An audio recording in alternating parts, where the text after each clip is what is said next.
Hi, it's Jordan McTague in the studio. Welcome back to another episode.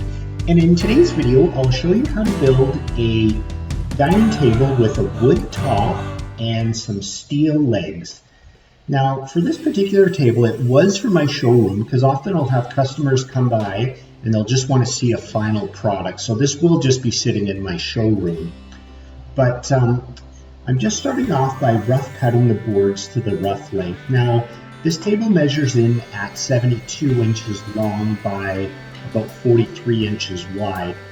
And what I like to do is to cut those boards 6 inches longer than the sort of planned length.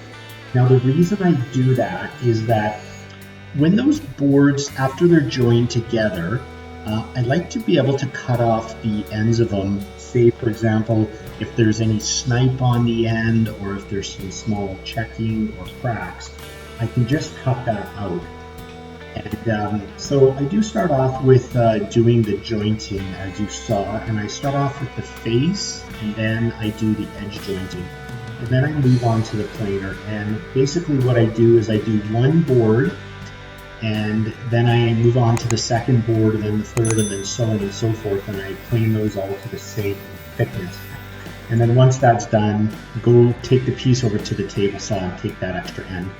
Now when you are laying out the tabletop here, what I suggest that you do is use this giant T-square, and you can mark out slots for, say, if you have a domino or if you have a biscuit joiner, it's just placing those biscuits. Now I always like to put a domino or a biscuit at the very end. Now what that does is it keeps those boards flush throughout the entire length. Because I find if you don't add that, sometimes the ends will be sort of move up and down a bit. I have my domino that I'm just going to put in here. Now you can see it go in, and what happens is when the domino goes into the other slot, it prevents these two boards from moving up or down when you tighten the clamps. So you can see I'm pulling it up and down and it's not going anywhere. So that's the reason why I put dominoes in. It doesn't really add that much strength because the glue line between the two boards, glue has the technology these days is that it's actually a stronger bond than the wood itself. So adding these dowels isn't going to really do much. If the table fails anywhere, it would fail somewhere else rather than the glue line. Now, if you've ever seen a table that has the table cracking and separating on the glue joint, chances are there wasn't enough glue in the joint, and that's probably why it failed. Or when the boards were jointed, they weren't perfectly flush like you can see they are now. So I'm just going to go ahead, put all the dominoes in, get the clamps out, and glue up the tabletop. Now, if you have a domino machine, you can put in the dominoes first and then just tap them into place.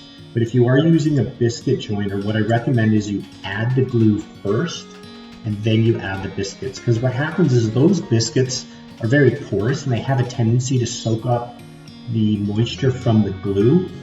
And then that will make it difficult to push those boards together because they've swollen up a bit. Now, if you're doing a dark wood like walnut or, say Padauk or something else that's dark, I suggest you want to use the Tight Bond dark glue. It's just when it dries, it's much darker than that light colored glue, like a regular Tight Bond or whatever brand that you're using. And the nice thing about that is that if there is a slight gap in the boards, or if, say, there was a little bit of a chipping or marking from when you were attaching them together, it'll just hide that glue line.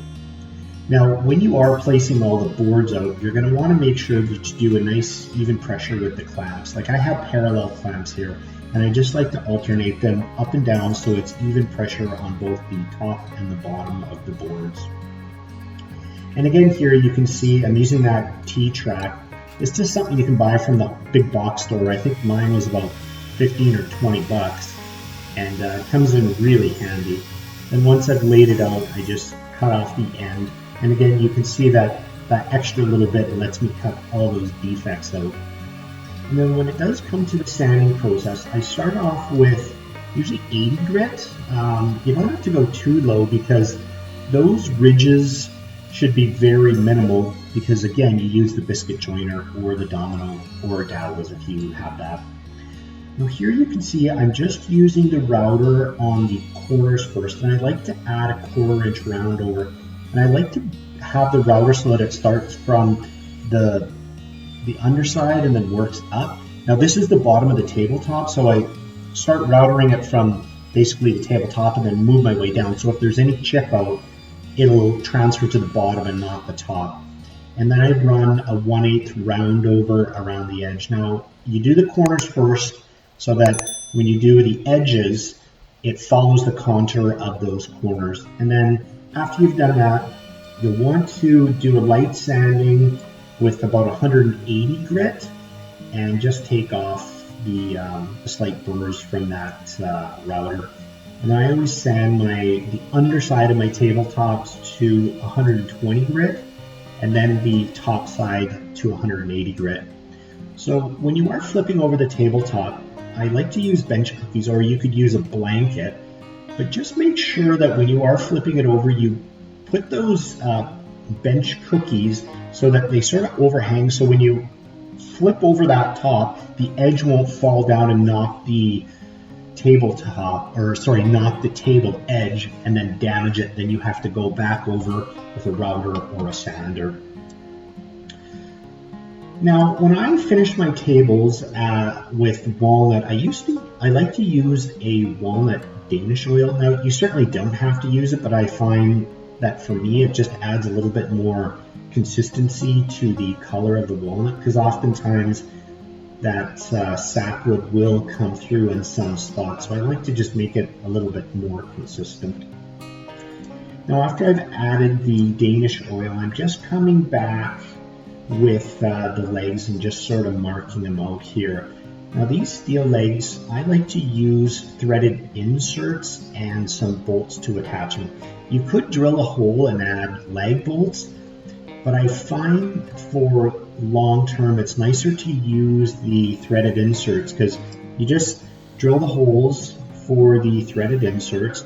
Now you'll have to check the recommendation of your manufacturer of what the hole sizes should be, but the particular ones I have is a 1/4 inch bolt, and that ends up being a threaded insert that has to get drilled to, I think it's about 10 or 10.5 millimeters. I think it's about 3/8 in the Imperial system.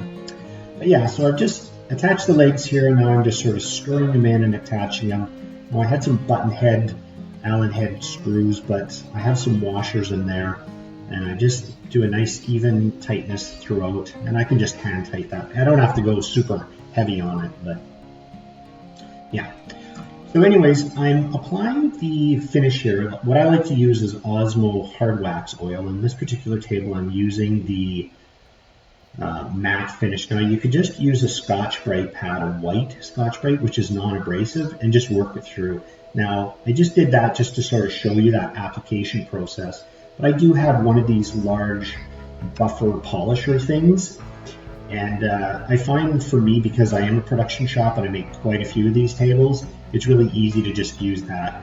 Now, if you do pour some of that Osmo on the tabletop, make sure that you spread it out immediately, because if you leave it there for a little while, what happens is that finish will pool on the tabletop, and you'll see that later on when you are all done with the table. So yeah, just be cautious of that. And then when you're all done, use a shop towel and just wipe it off with a lint-free shop towel. So here's the table. It's all said and done, and it just turned out beautiful. You can see those Z legs, those steel legs, and then the tabletop with the Danish oil and the finish on it. It's got a really nice natural finish, and it doesn't really change the color too much, like I said, but it turned out just beautiful. Well, that pretty much wraps up the video. I appreciate you watching it to the end, and if you haven't yet, please subscribe to my channel. I come out with regular content, but you guys have a great rest of your day, and we'll see you on the next video. Take care. Bye.